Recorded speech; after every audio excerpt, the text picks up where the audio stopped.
अभी ये बातें जो यहाँ पर आ रही हैं, ये कितनी बातों, तो आप लोग चुन करके ही आए हैं, ऐसा नहीं कि पूरा जिला उठ करके आ गया। एजेंडा क्या है? तो आज के इस नहीं है, उनको राइट्स नहीं है। मैं ये कहना चाहती हूँ, मुझे माफ़ करिएगा, आप लोग महिला उत्पीड़न विरोधी विकास समिति के लक्ष्मी गोप जी हैं, माला विश्वास जी हैं, जो रांची की आदिवासी बहनों के लिए बहुत काम करती हैं। शायद जो लोग गुमला लोहरदगा में और पाकुड़ में रह रहे हैं उनको नहीं पता है कि लक्ष्मी और माला विश्वास आदिवासी औरतों के लिए यहाँ क्या कुछ कर रही हैं। वो दूसरे समुदाय से हैं, लेकिन अगर एफआईआर लिखना हो, थाना जाना हो, तो माला विश्वास और लक्ष्मी गोपी रहती हैं। फिर दूर के इलाकों से कोई उनके आदिवासी महिलाओं की समस्याओं के लिए नहीं आता है। तो माला विश्वास और लक्ष्मी गोप अगर आदिवासी महिलाओं के साथ काम कर रही हैं तो हमें उनके अनुभव सुनना है, ये हमारी भावना होती है।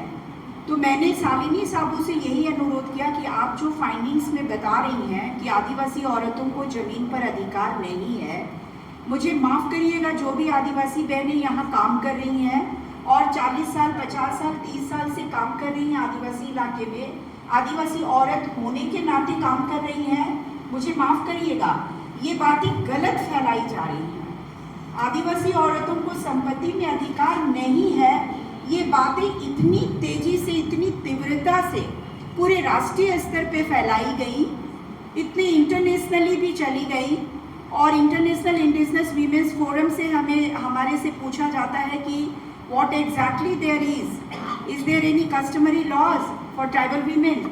तो आपको ये समझना है और मुझे ये कहना है आप लोगों से आज साफ साफ कि जो आदिवासी बहनें रांची के टाउन में काम कर रही हैं या दुमका के टाउन में काम कर रही हैं या गुमला के टाउन में काम कर रही हैं, तो वो आपकी ज़िंदगी हो सकती है, वो आदिवासी ज़िंदगी का हिस्सा नहीं हो सकती हैं।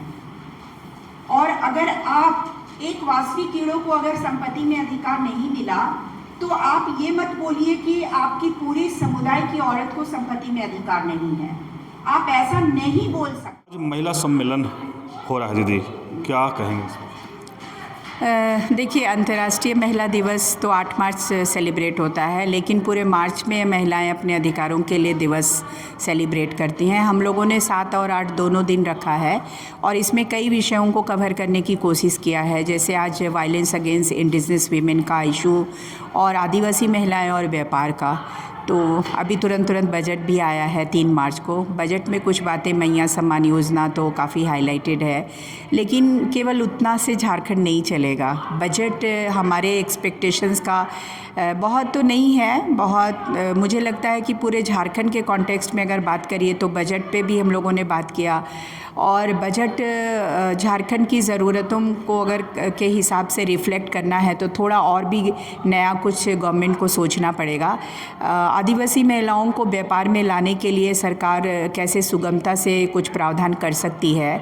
हम लोगों ने आदिवासी उद्यमिता बोर्ड गठन की बात कही है, उसमें 200 करोड़ रुपए के आवंटन का किया है और महिलाओं को वनोत्पाद आधारित, खान खनीज तो बड़े हैं हमारे स्टेट में, तो वनोत्पाद भी है, कृषि उत्पाद भी है, तो उस पर आधारित महिलाओं को माइक्रो लेवल के इंडस्ट्री के प्रमोशन का भी कुछ प्रावधान करना चाहिए कि कैसे उनको बूस्ट किया जाए। वो कर तो रही हैं, सब्जियां तो बेच ही रही हैं बाज़ार हाट में, लेकिन उसको सिस्टमेटिक वे में माइक्रो से स्मॉल बिजनेस में कैसे कन्वर्ट किया जाए, ये बातें हम लोगों ने किया। और जो कोटा तय है गवर्नमेंट के ऑफिसेस में 4% का ऑर्डर ST/SC वीमेन को देना है, स्टेशनरी के ऑर्डर्स हो, फर्नीचर्स के हो, इंटीरियर डेकोरेशन का हो, तो ये ट्राइबल लोगों को देना है, लेकिन ऐसा उनको मिल नहीं पाता है। तो गवर्नमेंट इंश्योर करे इन सब चीज़ों को ताकि आदिवासी लोगों के घरों में पैसा जाए।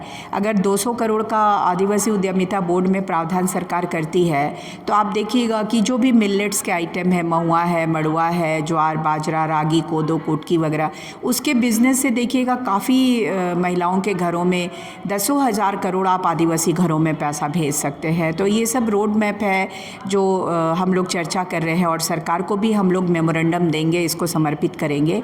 इसके अलावा हम लोगों ने अभी बीजिंग में जो 95 में सम्मेलन हुआ और उसमें औरतों के लिए जो घोषणा पत्र जारी हुआ, तो Beijing declaration of indigenous women, जिसमें धरती माता की पूजा का है, जंगल ज़मीन पे अधिकार की बात है, तो वो भी बातें हम लोग चर्चा में ला रहे हैं। और डायन प्रथा प्रतिषेध अधिनियम खास करके 2001 जो है, इसमें संशोधन की आवश्यकता है। तो माननीय मंत्री जी से हमारी बात हुई है, वेलफेयर मिनिस्टर चमरा लिंडा साहब से, तो उन्होंने कहा है कि शाम में अगर आप आएंगे तो हमारे सम्मेलन में वो आएंगे और वो चाहेंगे कि डायन की समस्या हो, आदिवासी महिलाओं को व्यापार में लाने के लिए गवर्नमेंट क्या कुछ कर सकती है, तो ये ज़रूर हम लोगों से सुनना चाहेंगे और ऐसा संभव हो पाया तो अच्छी बात है। और अगर वो नहीं आ पाए तो हम लोग उनको मेमोरेंडम देंगे और उनके साथ अलग से एक मीटिंग का हम लोग आयोजन करेंगे। यदि महिला अंतर्राष्ट्रीय दिवस है 8 मार्च को, लेकिन जिस तरह से देखा जा रहा है कि महिला सशक्तिकरण की बात देखा जाए तो उस तरह से दिखता नहीं है। अभी भी डायन प्रथा है, अभी भी गरीबी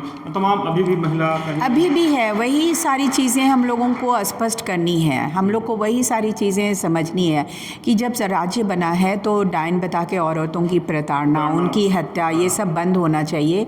अभी ऑगस्टीना सिमडेगा से आई थी तो उन्होंने कुछ घटनाओं के इंसिडेंट बताए, लेकिन ये केवल सिमडेगा का इंसिडेंट नहीं है, पूरे राज्य में औरत के खिलाफ में हिंसा है और डायन बता के औरतें मारी जा रही हैं।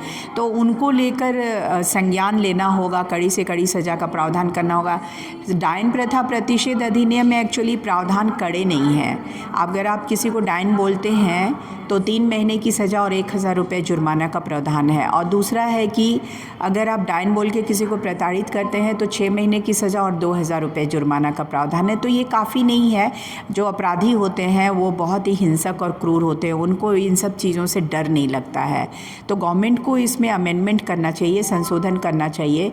हम लोगों ने जोबा मैडम को कांटेक्ट किया था, जोबा माझी जो चाईबासा से लोकसभा के लिए निर्वाचित हुई। उन्होंने कहा है कि पार्लियामेंट में हम आपकी बात ले जा सकते हैं, आप हमें सम्मेलन के कुछ मुद्दों को दीजिए, क्योंकि उन्हें आना था तो उनके कुछ कार्यक्रम लग गए चाईबासा में। तो उन्होंने संसद में से जुड़े हुए जो मसले हैं, खास करके डायन प्रथा प्रतिषेध जो कानून है वो सेंट्रल लॉ नहीं है, केंद्रीय कानून नहीं है, राष्ट्रीय कानून नहीं है, तो वो राष्ट्रीय कानून की वकालत भी हम लोग कर रहे हैं और इसके लिए जोबा मैडम से भी हम लोग मिलेंगे, बातें करेंगे। ठीक है। अभी आप डॉक्टर वासविक क्यों की बात सुन रहे हैं, जिस तरह से देखिए महिला सम्मेलन करा रहे हैं और महिला की समस्याओं पर बात भी रख रहे हैं, जिस तरह से कर रहे हैं कि मंत्री तक, सांसद तक और सदन तक की बात को पहुंचाने के लिए कोशिश कर रहे हैं। दीदी, आज आप लोग महिला सम्मेलन कर रहे हैं, क्या मुद्दा लेकर कर रहे हैं आप? एक तो अंतर्राष्ट्रीय महिला दिवस है कल, और इसी अवसर पर जितने भी आदिवासी नेतृत्व करता हैं उन लोग एक जगह एकत्रित हुए हैं और जो वर्तमान में आदिवासी समाज में जो भी समस्याएं हैं, स्पेशली जो महिलाओं के मुद्दे को लेकर के, और हम सभी जान रहे हैं कि जेंडर बेस्ड वायलेंस हर समाज में तो है ही, लेकिन आदिवासी समाज में कुछ ज़्यादा ही है। तो विशेषकर उन बातों को लेकर के आज इतनी सारी महिलाएं यहाँ पर एकत्रित हुई हैं और हम लोगों का जो अनुभव है और आगे समाज को किस तरह से हम दिशा दे सकते हैं, उसी को लेकर के बातचीत। महिला सशक्तिकरण की बात होता है, कितना लगता है कि महिला सशक्तिकरण है? मेरा व्यक्तिगत तौर पर मानना है कि अगर महिला सशक्तिकरण की बात हम करते हैं तो उनको वैचारिक रूप से और उनकी शिक्षा को बहुत स्ट्रॉन्ग करने की ज़रूरत है। बहुत तरह की योजनाएं जो रिझाने के लिए होती हैं, मुझे लगता है कि ऐसे में महिलाएं सशक्त नहीं होंगी। आर्थिक स्वावलंबन के लिए भी बहुत सारी कार्य योजनाएं चल रही हैं, लेकिन मुझे लगता है जब तक उनके शिक्षा के स्तर को, क्वालिटी एजुकेशन जिसको कहते हैं, गुणवत्तापूर्ण शिक्षा उनको ना दी जाए और उनको वैचारिक रूप से स्ट्रॉन्ग नहीं किया जाए, तब तक सशक्त हो पाना शायद मेरे विचार से संभव नहीं है। कल 8 मार्च है, अंतर्राष्ट्रीय महिला दिवस मनाया जाएगा, धूमधाम से मनाया जाएगा, लेकिन क्या उस धूमधाम में आपको लगता है कि महिलाओं को खुश होना चाहिए जो सशक्तिकरण की बात होगा? मुझे तो लगता है कि अंतर्राष्ट्रीय महिला दिवस एक सिंबॉलिक है, एक ऐसा दिन जिस दिन महिलाएं मिल कर के अपनी उन बातों पर ध्यान दें। और मैं चूँकि लोहरदगा से आती हूँ, मैं व्यक्तिगत तौर से कोशिश करती हूँ कि उसको धूमधाम से तो मनाएं, लेकिन उसमें भी एक समझ के साथ मनाएं, एक उद्देश्य हो कि जो सही मायने में जो चीज़ें हमें बाधक बन रही हैं, उनकी बाधाओं को मिल करके कैसे हम तोड़ें, उसके लिए प्रयास करें। महिलाओं को बोला जा रहा है कि 50% आरक्षण मिला है, क्या लगता है कि आप लोग को उस हक जो अधिकार है मिला? देखिए, आरक्षण बहुत तरह के हैं। महिलाओं का आरक्षण भी है, लेकिन सही मायने में किन महिलाओं की बात? महिलाएं भी तो कई कैटेगरी की हैं, बहुत सारी ग्रामीण महिलाएं, कई शहरी महिलाएं हैं, बहुत सारे फैमिली बहुत स्ट्रॉन्ग हैं। तो वहाँ तक सही मायने में अगर हम आरक्षण की बात करते हैं तो क्या आज भी वैसे क्षेत्र की महिला या वैसे दबे कुचले महिलाएं, क्या उनको सही मायने में जगह मिल पा रहा है? तो मैं तो कोशिश करती हूँ, महिलाओं को कहती हूँ कि आरक्षण तो है, उसका बेनिफिट लीजिए, लेकिन रबर स्टैम्प बनने की कोशिश ना करें। सही मायने में अपने आप को शिक्षा में अव्वल रखें और वैचारिक रूप से इतना स्ट्रॉन्ग करें कि अगर आपको अवसर मिलता है जहाँ कहीं भी जाएं, चाहे आप गवर्नमेंट सेक्टर में हो या फिर राजनीतिक सेक्टर में या सामाजिक, हर जगह आप अपने आप को इतना स्ट्रॉन्ग करें कि आप अपनी बातों को बेहतर तरीके से रख सकें और महिलाओं के बेहतरी के लिए आप काम कर सकते हैं। परिचय दीजिए। मैं मनोरमा का हूँ, मैं लोहरदगा से बेस्ड हूँ एज ए सामाजिक कार्यकर्ता। होप नाम की एक ऑर्गेनाइजेशन है, उसके तहत मैं लगातार कोशिश कर रही हूँ कि जो हमारी एडोलेसेंट गर्ल्स हैं, हमारी जो माताएं बहनें हैं, हर समाज के हर वंचित तबके की महिलाएं, हर एक के बेहतरी के लिए मैं कैसे कार्य कर सकूँ, उसके लिए मैं लगातार प्रयास कर रही हूँ। Thank you. धन्यवाद।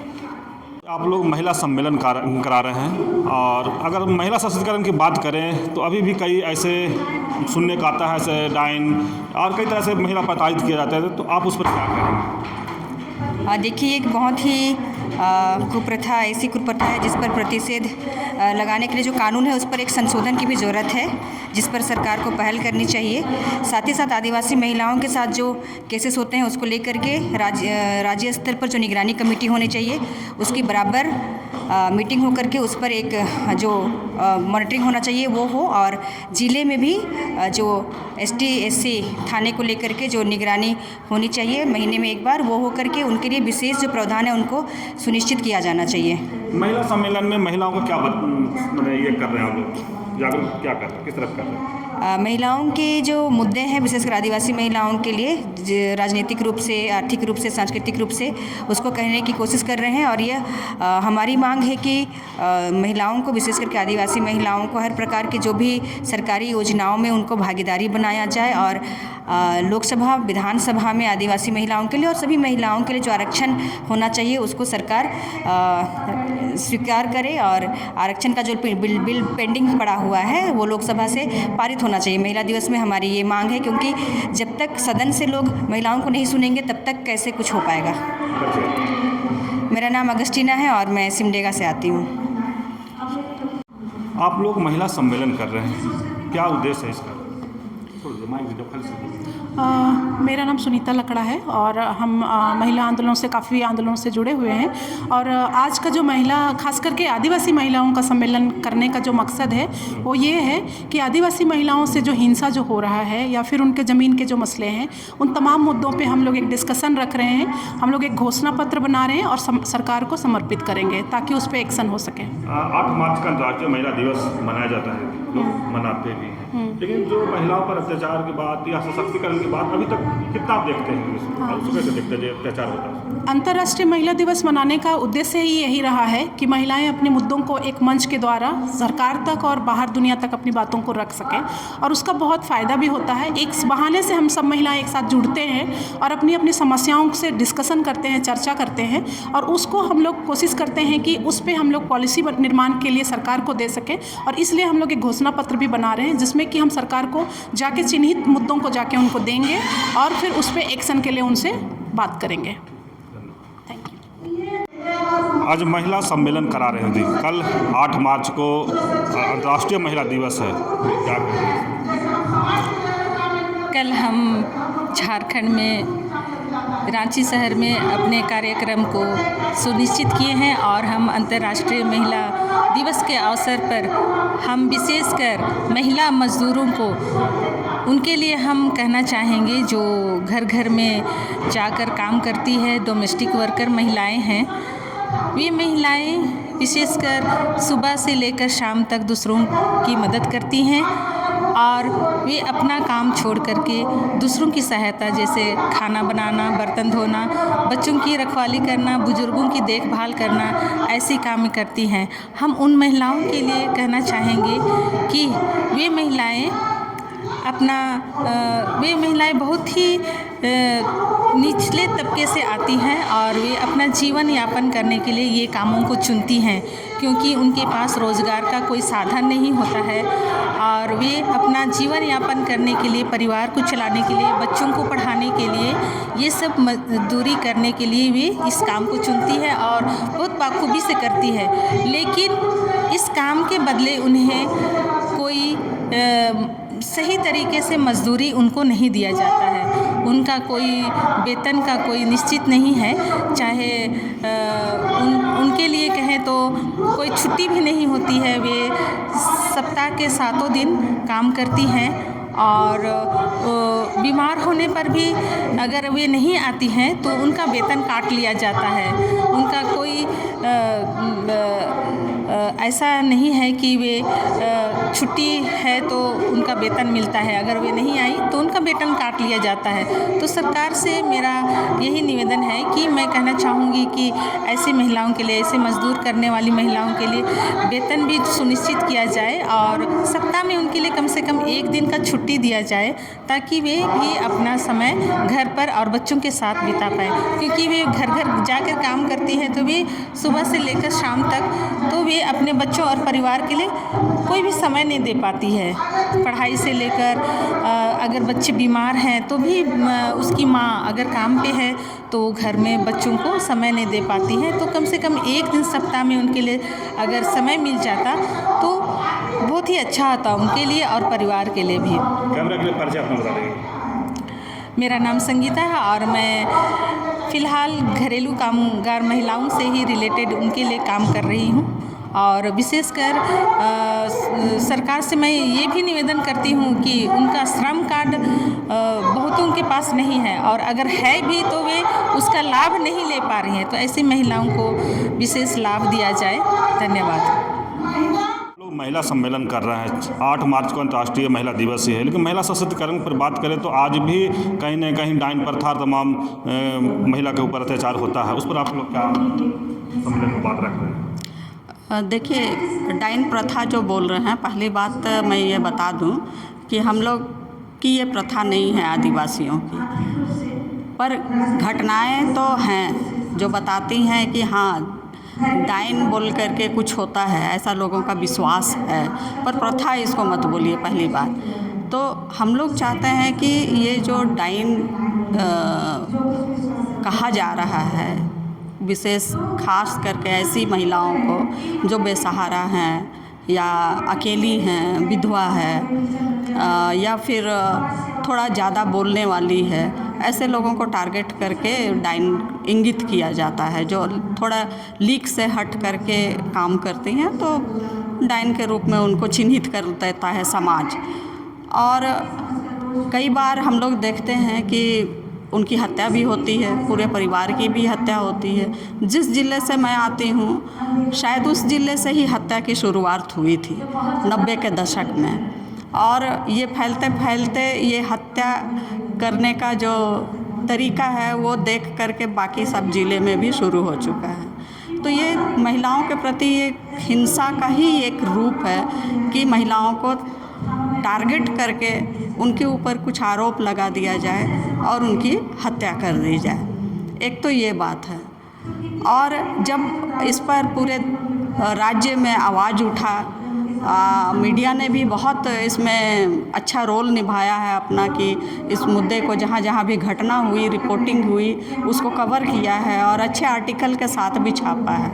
इसका प्रभाव ये पड़ा कि महिला जितने संगठन हैं, जागरूक महिलाएं हैं, उन लोगों ने कानून बनाने के लिए और नीति बनाने के लिए डिमांड किया और हमारे झारखंड में ये बना भी है कानून।